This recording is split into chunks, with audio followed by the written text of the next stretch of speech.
Hello guys, how are you. आशा करता हूँ आप सभी लोग कुशल मंगल होंगे। देखिए, कल के वीडियो में हमने जैन धर्म के बारे में त्रिरत्न, 5 महाव्रत और अणुव्रत के बारे में चर्चा समाप्त की थी। उसी क्रम में आगे बढ़ते हुए देखिए, अगर आप जैन धर्म के बारे में बसदिश क्या है, अनंत चतुष्ट क्या है, संवर क्या है, निर्जरा क्या है, संलेखना क्या है, छेद सूत्र क्या है, नांदी सूत्र क्या है, अनुयोग क्या है, आगम संगीतिया आदि के बारे में जानना चाहते हैं तो हमारे साथ वीडियो में अंत तक बने रहें। चलिए, इसी क्रम में आगे बढ़ते हुए हम लोग आज का विषय प्रारंभ करते हैं। देखिए, जैन धर्म में कल की चर्चा से आगे चर्चा बढ़ाते हुए हम पढ़ना प्रारंभ करते हैं। कल हमने 5 महाव्रत अणुव्रत पर चर्चा समाप्त की थी। देखिए, वहीं से चर्चा प्रारंभ करते हैं। जो जैन धर्म है उसमें 5 महाव्रत सम्यक आचरण के साथ जीवन को जीने के लिए 5 महाव्रतों का पालन जरूरी बताया गया।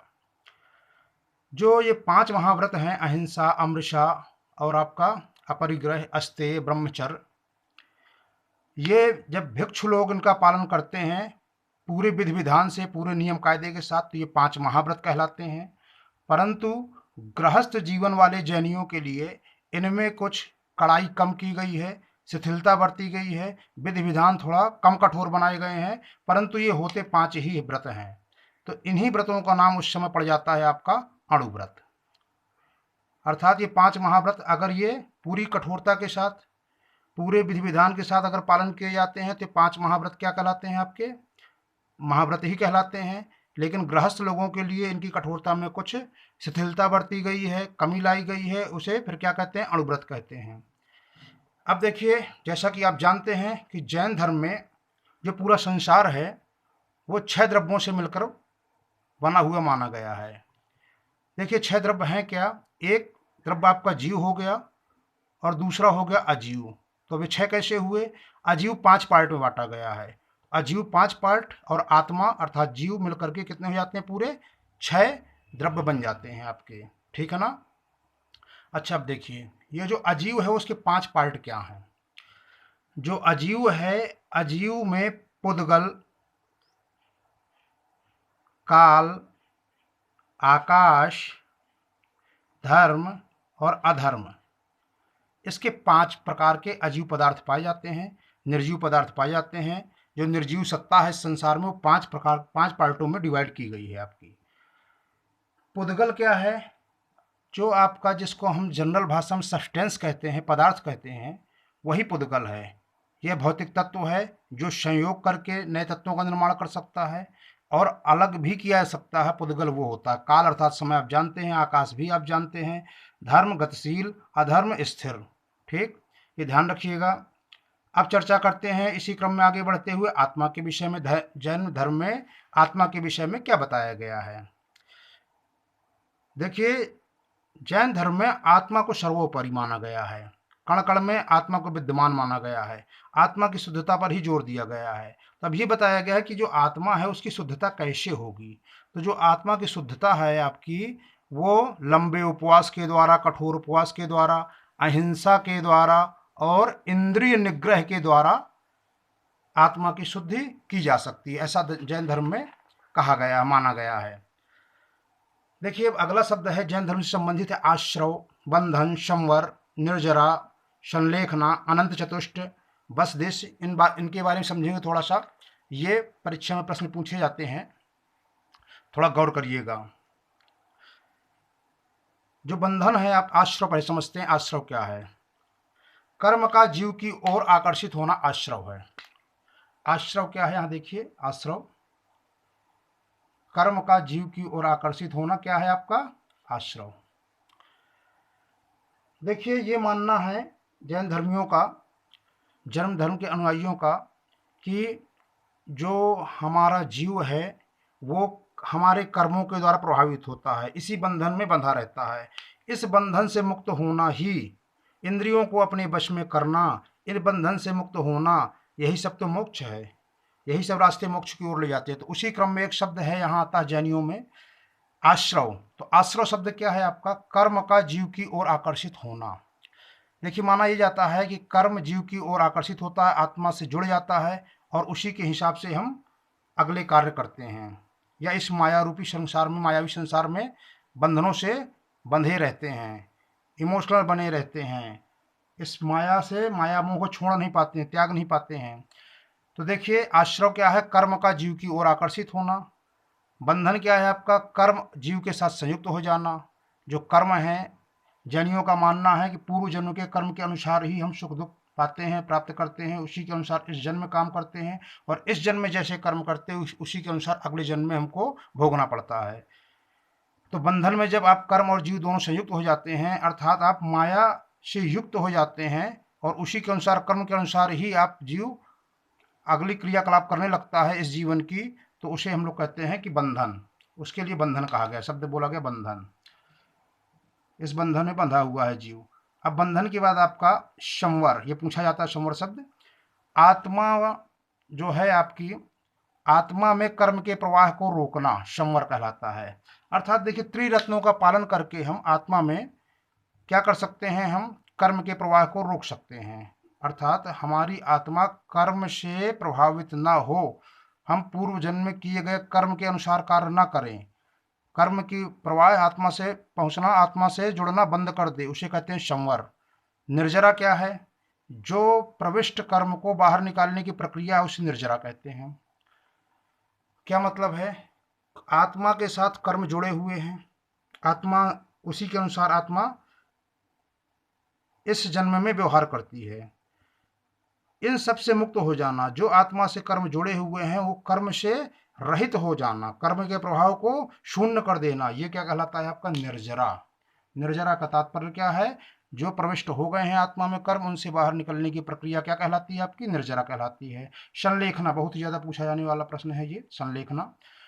देखिए, जैन धर्म में उपवास के द्वारा आत्महत्या करना, ये क्या कहलाता है? आपका संलेखना। अर्थात इनमें ये अच्छा माना गया जैनियों में कि यदि आप भोजन त्याग देते हैं और भोजन त्याग करके क्या है, यह देह त्याग देते हैं, तो इसको बहुत ही पवित्र माना गया, अच्छा माना गया है। इस पूरी प्रक्रिया को संलेखना कहा जाता है। अनंत चतुष्टय क्या है? यह अनंत चतुष्टय, टा में हलंत है, अनंत चतुष्टय। आत्मा द्वारा, देखिए, जब आत्मा मोक्ष प्राप्त कर लेती है, कैवल्य को प्राप्त हो जाती है, तो उस आत्मा को क्या फील होता है? आत्मा जो है आपकी, ध्यान से पढ़िएगा, ये अनंत और चतुष्ट दो शब्द हैं। आत्मा द्वारा अनंत ज्ञान, अनंत दर्शन, अनंत वीर और अनंत आनंद की स्थिति को प्राप्त करना क्या कहलाता है? आपका अनंत चतुष्ट। अनंत शब्द देखिए हर बार आ रहा है यहाँ पर, चतुष्ट मतलब चार। तो चार चीजें क्या हो गई आपका? अनंत ज्ञान, ज्ञान एक हो गया, अनंत दर्शन दूसरा, अनंत वीर तीसरा, अनंत आनंद, ये जो स्थिति है आपकी, अर्थात मोक्ष की स्थिति, कैवल्य प्राप्त करने की स्थिति, उसी को बोलते हैं अनन्य चतुष्ट। देखिए, जैन धर्म में एक शब्द जो पेपर में बहुत पूछा जाता है वो है बसदिश। यह परीक्षा से संबंधित बहुत इंपॉर्टेंट प्रश्न है। बसदिश क्या है? बसदिश 5वीं सदी में कर्नाटक में बने जैन मठों को कहते हैं। जो 5वीं सदी में कर्नाटक में जैन मठ बनाए गए थे। कर्नाटक में क्यों बनाए गए थे? दरअसल क्या है कि महावीर स्वामी की मृत्यु के बाद, महावीर स्वामी के मृत्यु के लगभग 200 वर्ष बाद जैन धर्म दो भागों में बंट गया था, दिगंबर और श्वेतांबर। ये जो दिगंबर और श्वेतांबर है, दिगंबर और श्वेतांबर, उसकी कहानी ये है कि लगभग 200 साल बाद क्या हुआ था, 12 वर्ष का भयानक अकाल पड़ा था। उस समय कुछ अनुयायी स्थूल बाहु के साथ यहीं रह गए जहां पर थे, और कुछ भद्र बाहु के साथ दक्षिण भारत में कर्नाटक की ओर प्रस्थान कर गए। इसीलिए कर्नाटक में ये सब बनवाए गए हैं। अगले वीडियो में हम जैन धर्म से संबंधित जो भी स्थान हैं, उनके तीर्थ स्थान हैं, वो सब पढ़ेंगे। तो देखिए, अब श्वेतांबर और दिगंबर पर भी चर्चा कर लेते हैं। इनका सामान्य परिचय तो मैंने बता दिया कि ये जैन धर्म की ही दो शाखाएं हैं। श्वेतांबर, श्वेतांबर क्या है आपका? स्थूल बाहु के अनुयायियों को श्वेतांबर कहते हैं। ये कहीं नहीं गए थे, जहाँ थे वहीं रहे थे। दिगंबर अर्थात मगध में ही रहे थे। दिगंबर क्या थे? जो भद्रबाहु की तरफ, भद्रबाहु के साथ कहाँ चले गए थे जैनी? ये जो चले गए थे कर्नाटक, दक्षिण भारत की ओर चले गए थे, वो दिगंबर कहलाए। देखिए, दिगंबर और आपका श्वेतांबर में जो मुख्य अंतर है वो यहाँ पर मैंने बताया है, ध्यान से देखिएगा।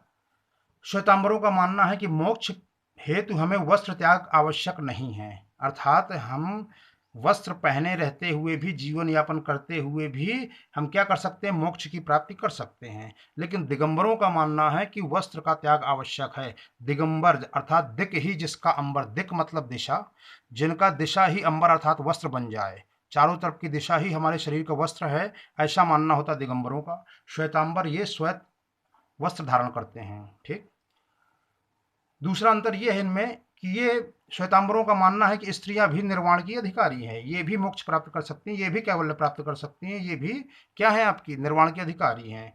दिगंबर बिल्कुल इसके विपरीत, स्त्री को निर्वाण संभव नहीं ऐसा मानते थे। ये तो बहुत बड़ा मतभेद हो गया इसमें। अब देखिए, कैवल्य जिसको प्राप्त हो जाता है उसे भोजन की आवश्यकता होती है, ये श्वेतांबरों का मानना है। लेकिन कैवल्य की प्राप्ति होने के बाद भोजन की आवश्यकता नहीं रह जाती है, नहीं रह जाती, ध्यान रखिएगा यहाँ पर नहीं है। ठीक, नहीं रह जाती है, ऐसा दिगंबरों का मानना है। महावीर स्वामी जी क्या थे, विवाहित थे, ये श्वेतांबरों का कहना है, और दिगंबर इनको विवाहित नहीं मानते थे। इसी क्रम में मतभेद और भी एक है इनका मेन। 19वें तीर्थंकर जो थे वो स्त्री थे, ये कौन मानते हैं, श्वेतांबर, और दिगंबर क्या मानते हैं कि ये पुरुष थे। ये दोनों में मतभेद है। अच्छा, अब इसके बाद आते हैं हम लोग थोड़ा सा संगीतियों पर आ जाते हैं। देखिए, बौद्ध धर्म संगीतियाँ अर्थात सम्मेलन, धर्म सम्मेलन कह सकते हैं आप एक प्रकार से। 2 संगीतियाँ हुई अब तक की बौद्ध धर्म की। वो संगीतियाँ कौन कौन सी है आपकी, प्रथम संगीति कौन सी है आपकी, प्रथम संगीति, द्वितीय संगीति। देखिए, 3री सदी ईसा पूर्व में आपका हुआ था पहली संगीति। इसमें अध्यक्ष थे स्थूल बाहु, याद रखिएगा 2 थे ना इसमें से, स्थूल बाहु और भद्र बाहु। स्थूल बाहु देखिए वहीं रह गए थे, मगध में ही रह गए थे आपके। ठीक, मगध में ही हुई थी, अर्थात पाटलिपुत्र, ये आपका पटना जिसको कहते हैं आज, बिहार, पाटलिपुत्र में हुई थी ये। उस समय शासक थे वहाँ के चंद्रगुप्त मौर्य। इसमें 12 अंगों का संकलन किया गया था। ये 12 अंग अर्थात हम बात कर रहे हैं इनके साहित्य ग्रंथों वगैरह की बात कर रहे हैं। 12 अंगों का क्या किया गया था, संकलन किया गया था। परंतु यहाँ 12 अंग बताए जाते हैं, पर ध्यान दीजिएगा यहाँ पर 12 नहीं 11 अंगों का ही संकलन हो पाया था, 12 नहीं। पुस्तकों में 12 लिखा रहता है और 12 पढ़ाया भी जाता है, लेकिन 11 का ही हो पाया था, क्योंकि एक तो नष्ट हो गया था, एक संकलित हो ही नहीं पाया था, उसको दूसरी संगीत में क्या मान लिया गया था, नष्ट मान लिया गया था। जो दूसरी संगीति है वो 512 ईस्वी में हुआ था। इनके अध्यक्ष थे आपके देवर्धि क्षमा श्रवण, अच्छे समझिएगा, देवर्धि क्षमा श्रवण थे। स्थान क्या था, वल्लभी, गुजरात में पड़ता है वल्लभी, याद रखिएगा, वल्लभ भाई पटेल, गुजरात। वल्लभी क्या है आपका, वल्लभी स्थान आपका, ये दूसरी आपकी हुई थी, कब हुई थी, 512 ईस्वी में। देखिए, ईस्वी आफ्टर क्राइस्ट है, और ये क्या है, बिफोर, बीसी है आपका, 3री सदी ईसा पूर्व। दोनों गैप देखिए कितना बड़ा गैप है, ध्यान दीजिएगा थोड़ा सा। इसमें क्या किया गया था, इसमें मेन काम क्या हुआ था कि मैंने बताया था 12 अंगों का संकलन किया गया था पहले में, और इसमें वो जो 11 अंग थे, 12 किसी किसी पुस्तक में लिखा मिलता है आपका, 12 अंगों को लिपिबद्ध किया गया था। तो देखिए, 12वां जो अंग है उसको दृष्टिवाद कहते हैं। दृष्टिवाद क्या कहते हैं, दृष्टिवाद कहते हैं, ध्यान दीजिएगा इस चीज को अच्छे से। दृष्टिवाद, तो उसका क्या हो गया था, वो नष्ट हो गया था दृष्टिवाद। जो 12वां अंग था आपका दृष्टिवाद, वो क्या हो गया था, वो नष्ट हो चुका है। यह मान लिया गया था द्वितीय संगीत। संगीत अर्थात धार्मिक सम्मेलन। अब देखिए, उसी क्रम में हम लोग और आगे बढ़ते हैं। जैन साहित्य के बारे में थोड़ा सा परिचय लेते हैं। जैन साहित्य क्या है, देखिए, जैन साहित्य जो आपके हैं, जो प्राचीन ग्रंथ हैं उन्हें पूर्व कहा जाता है। जो प्राचीन जैन ग्रंथ हैं उन्हें पूर्व कहा जाता है, और इनकी संख्या कितनी है, 14 है। जैन साहित्य में पूर्व, ध्यान समझिए, अच्छे से जानिए, पूर्व क्या है, जो प्राचीन ग्रंथ हैं। देखिए, आगम अर्थात सिद्धांत, ये जैन साहित्यों को आगम कहा जाता है, सिद्धांत कहा जाता है। आगम हैं कितने, इसके बारे में हम लोग समझ लेते हैं, ध्यान दीजिए। आगम के अंतर्गत ये 12 अंग, अंग के बाद उपांगों की रचना हुई, वो भी संख्या में कितने, 12। 10 प्रकीर्ण, प्रकीर्ण अर्थात इंग्लिश में इसको मिसलेनियस बोलते हैं प्रकीर्ण को, ठीक, विविध। 10 प्रकीर्ण, ये भी साहित्य हैं, जैन साहित्य आगम कहलाते हैं आपके। 6 छेद सूत्र, 4 मूल सूत्र, इसके अलावा अनुयोग सूत्र और नांदी सूत्र या नंदी सूत्र, छोटी दी भी हो सकती है इसमें, नंदी सूत्र या नांदी सूत्र। अच्छा, देखिए, छेद सूत्र क्या है आपके? छेद सूत्र, इसमें उपयोगी विधि विधान नियम बताए गए हैं। किसके लिए उपयोगी? जैन भिक्षुओं के लिए। जो जैन भिक्षुओं के लिए उपयोगी हैं विधि विधान या नियम, वो सब छेद सूत्र नामक साहित्य में बताए गए हैं। मूल सूत्र में क्या बताया गया है आपका? ध्यान दीजिए ध्यान से। मूल सूत्र में क्या बताया गया है? मूल सूत्र में जो जैन धर्म के भिक्षुओं के उपदेश हैं, भिक्षुओं के कर्तव्य हैं, विहार, जीवन पथ, नियम आदि का वर्णन किया गया है। नांदी सूत्र एवं अनुयोग द्वार या अनुयोग सूत्र, इनमें क्या कहा गया? ये स्वतंत्र ग्रंथ हैं आपके जैनियों के। ठीक, ये विश्वकोश है, जैनियों का विश्वकोश कहलाते हैं ये। ठीक, भिक्षुओं द्वारा व्यवहार में की जाने वाली लगभग लगभग सभी बातें आपको इनमें मिल जाएंगी कि भिक्षुओं क्या करना चाहिए, क्या नहीं करना चाहिए। ठीक, क्या उचित है, क्या अनुचित है, ये सब भिक्षुओं से रिलेटेड जो भी है आपका, ये पूरा विश्वकोश है। अब ये आपका नांदी सूत्र या अनुयोग द्वार कहलाते हैं आपके।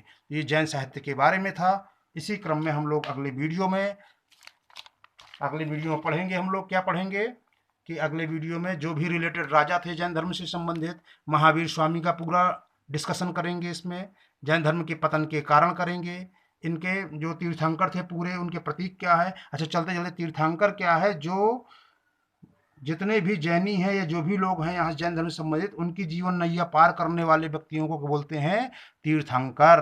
अनुयायियों की जीवन नैया पार करने वाले को तीर्थंकर बोलते हैं। यदि वीडियो पसंद आया हो तो शेयर करें, कमेंट करें, लाइक करें। धन्यवाद।